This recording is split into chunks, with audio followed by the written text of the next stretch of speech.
ಎಲ್ಲರಿಗೂ ನಮಸ್ಕಾರ. ಇಂದು ಬ್ರಹ್ಮಚಾರಿಣಿ. ಬ್ರಹ್ಮಚಾರಿಣಿ ಎಂಬ ಪದವು 2 ಸಂಸ್ಕೃತ ಬೇರುಗಳಿಂದ ಬಂದಿದೆ. ಬ್ರಹ್ಮ, ಇದರ ಅರ್ಥ ಒಂದು ಸ್ವ ಅಸ್ತಿತ್ವದ ಆತ್ಮ. ಚಾರಿಣಿ ಎಂಬುದು ಚರ್ಯದ ಒಬ್ಬರ ಸ್ತ್ರೀಲಿಂಗ ಆವೃತ್ತಿಯಾಗಿದೆ. ವೈದಿಕ ಗ್ರಂಥಗಳಲ್ಲಿ ಬ್ರಹ್ಮಚಾರಿಣಿ ಎಂಬ ಪದವು ಪವಿತ್ರ ಧಾರ್ಮಿಕ ಜ್ಞಾನವನ್ನು ಅನುಸರಿಸುವ ಹೆಣ್ಣು ಎಂದರ್ಥ.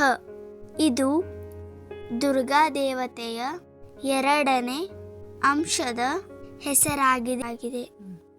ನವರಾತ್ರಿಯ 2ನೇ ದಿನ ದೇವಿಯನ್ನು ಪೂಜಿಸಲಾಗುತ್ತದೆ. ಬ್ರಹ್ಮಚಾರಿಣಿ ದೇವಿಯು ಬಿಳಿಯ ಬಟ್ಟೆಗಳನ್ನು ಧರಿಸಿ ಬಲಗೈಯಲ್ಲಿ ರುದ್ರಾಕ್ಷಿ ಮಾಲಾ ಮತ್ತು ಎಡಗೈಯಲ್ಲಿ ನೀರಿನ ಪಾತ್ರೆ ಕಮಂಡಲವನ್ನು ಹಿಡಿದಿದ್ದಾಳೆ.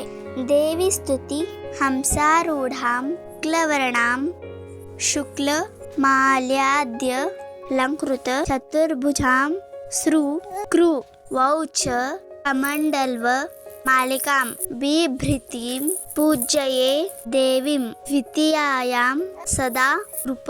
ವಾಹನ ಹಂಸ, ವರ್ಣ ಬಿಳಿ, ಅಲಂಕಾರ ಶುಭ್ರ ಹೂವಿನ ಮಾಲೆಗಳು, ಆಯುಧಗಳು ಸೃಕ್ ಮತ್ತು ಧ್ರುವ, ಕಮಂಡಲ, ಜಪಮಾಲೆ. ಶುಭವಾಗಲಿ. ಧನ್ಯವಾದಗಳು.